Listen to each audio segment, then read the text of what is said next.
do right now, in the interest of time, is just move straight to some of the questions that that came in. The first one that I'd like to pose is actually to you, Blake. The question came in, um, where will one go to access the report that you said will be released on Tuesday? Just NiagaraCanada.com is our economic development website. And if you just go to that homepage, you'll see there's a COVID page. Just click on that and you'll be able to find it. Okay, great. And then the second, again to you, Blake, how do you think COVID-19 effect will change trade patterns in Niagara and areas in and around the border? As mentioned, I believe we're going to see a lot of what's like reshoring. So, you know, I don't know if that will affect basically like our trade with the U.S. It certainly will internationally.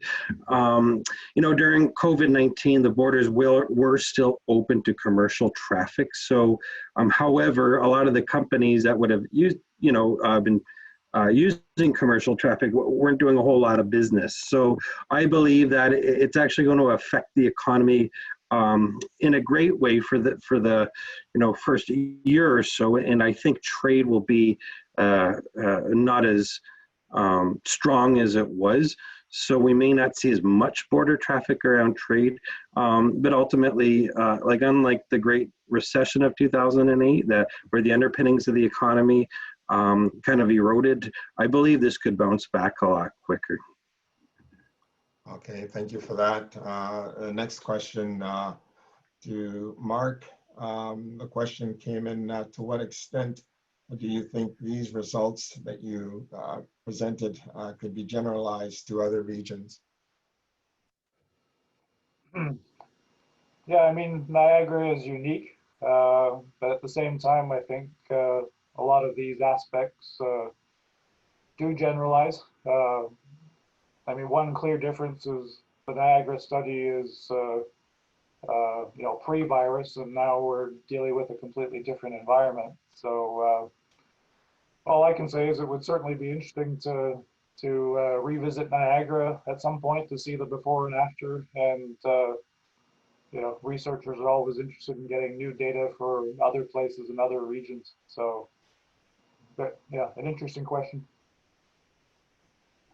Okay, thank you for that. To Amir and Omar, certainly I think all levels of government are looking at forming partnerships. I know the City of Hamilton is very interested in measuring success. So the question that comes is, how do you measure the success of the partnership that you're now engaging with Geotab? I will take that, and maybe Amir can add if he feels so.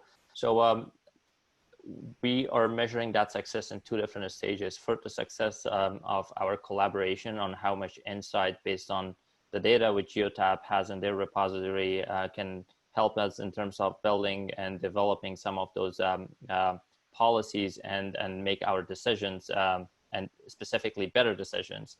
But in a long term, the impact of those policies over the efficiency of goods movement and the outcomes of this project will be also an indication of the success of our initiative and this collaboration. And again, this collaboration had its challenges to enable it until today that we're here. But we're hopeful that there will be much more interesting insights coming out of it and will help us throughout this this master planning process. Okay, thank you for that. Folks, I think we're right on 2:30 right now. I'm just gonna take a minute to wrap up. I really would like to say to you all, thank you for joining us today and participating in this discussion.